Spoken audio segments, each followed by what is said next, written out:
It's nothing new that if you're in the intel agencies, you want to try and get as much blackmail on powerful people as possible.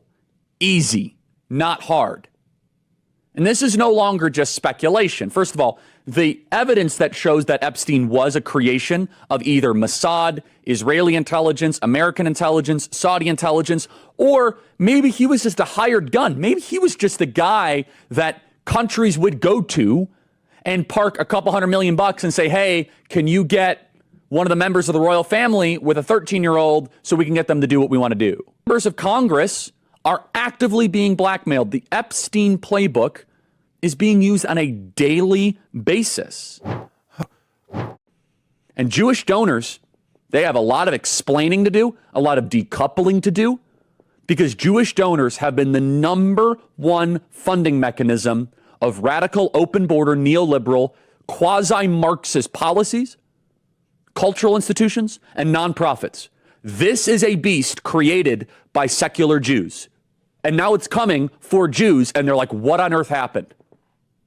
And it's not just the colleges. It's the nonprofits, it's the movies, it's Hollywood, it's all of it. It's like, time for you guys to wake up and say no more, draw a line in the sand. I don't care if you hate me. I've been to Israel many times. The whole country's a fortress. When I first heard this story, I still had the same gut instinct that I did initially. I find this very hard to believe.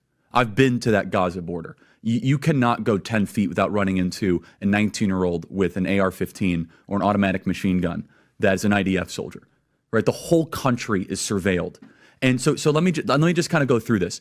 We don't talk about Israeli politics very often, and most Americans don't know this. The last 9 months, Israel was on the brink of civil war. It's not an exaggeration. This judicial stuff, there were hundreds of thousands of Israelis taking to the streets because Bibi Netanyahu was basically redefining the Israeli constitution. That's not an exaggeration, right? He said the judicial branch has too much power. There were protests planned this week against Netanyahu, where they anticipated tens of thousands of people to take to the streets. That's all gone, Patrick.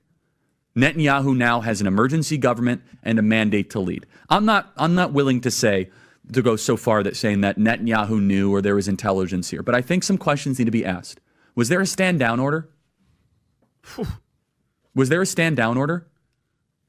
6 hours? I don't believe it. Israel's the size of New Jersey. When I took a helicopter ride from Jerusalem to the Gaza border, it's 45 minutes. Wow. 6 hours. They're live streaming the killing of Jews. Did somebody in the government say stand down? That is a legitimate conspiracy question. The whole country is the IDF.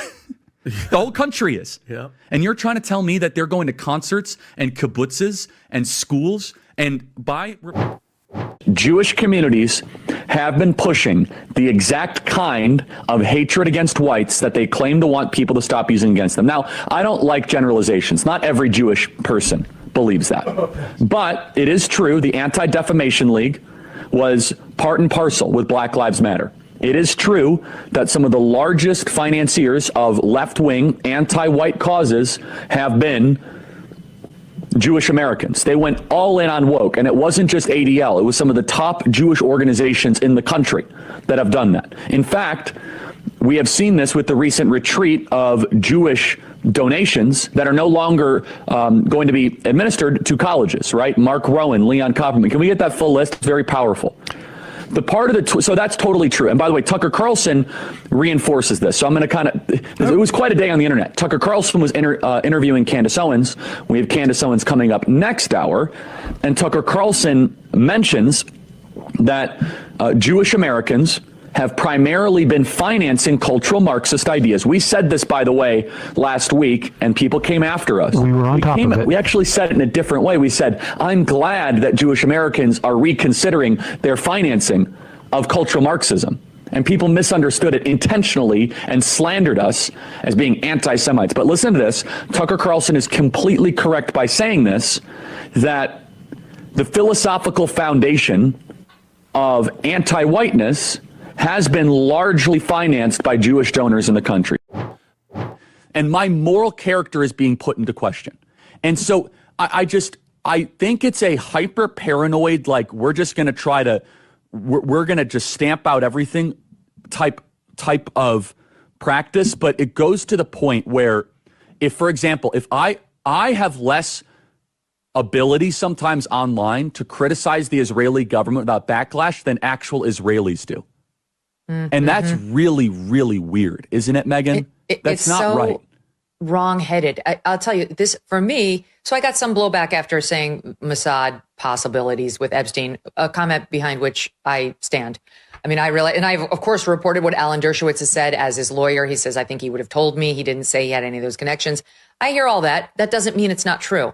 I think all these things should be explored. It's one of the many things that should be explored around Epstein. But saying that and also saying he might be a U.S.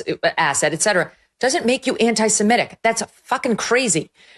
So I turned around and like 10 to 20 seconds later after I got done talking to Charlie, I saw that he was shot in the neck and that he was squirting blood everywhere. But I was piecing things together, and it was really weird because the second guest that I talked to, before I went and asked him the question, what I was going to ask him, he was talking to him about how he was going to ask about transgenderism or something like that. But nothing about shootings. And this is the irony that came to me, which was like, right when he asked that, not like 5-10 seconds later, he was shot. And not only that, right after that, someone confessed to it who had no weapon, which makes me think that it was clearly a setup and that multiple people were involved. So, but prior to that, that's all I saw because everyone was squirming. Did you see anybody fire a shot? I didn't see anyone fire a shot. I think it had to come from an elevated position for sure. And I think of Charlie. I'll be thinking of Charlie all my life.